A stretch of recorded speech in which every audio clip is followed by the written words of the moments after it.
আসসালামু আলাইকুম ওয়ালাইকুম।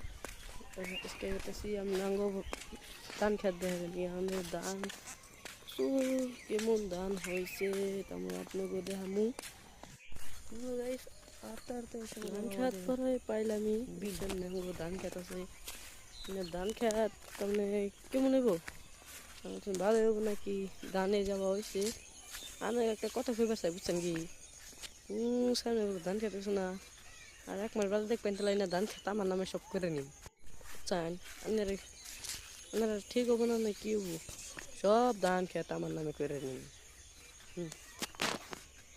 ধান খেতে ডাঙ্গ দক্ষিণ মোড়, দক্ষিণ ও সামনে একটা বাজার দক্ষিণ পাড়া ডাঙ্গ এই যে কাছতে খেতে সব আমার নামে করে নিমু। এক মাস বাদে সব আমার নামে করে নিন।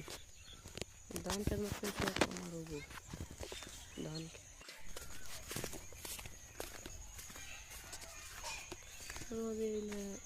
খেতের ধান খেত তাহলে ধান বাইরে আর কি ধান কদিন বাদ এক মাস বাদে কাটেন না গোসলে আমরা বেরালাম এরকম মটর ধরতাছি।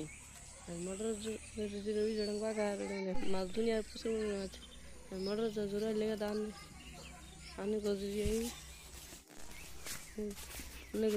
আমার ভিডিও দিকে যদি পানি শেষ লাগে ওই মটর কিনে পানি খাই নেন চুমুক দে।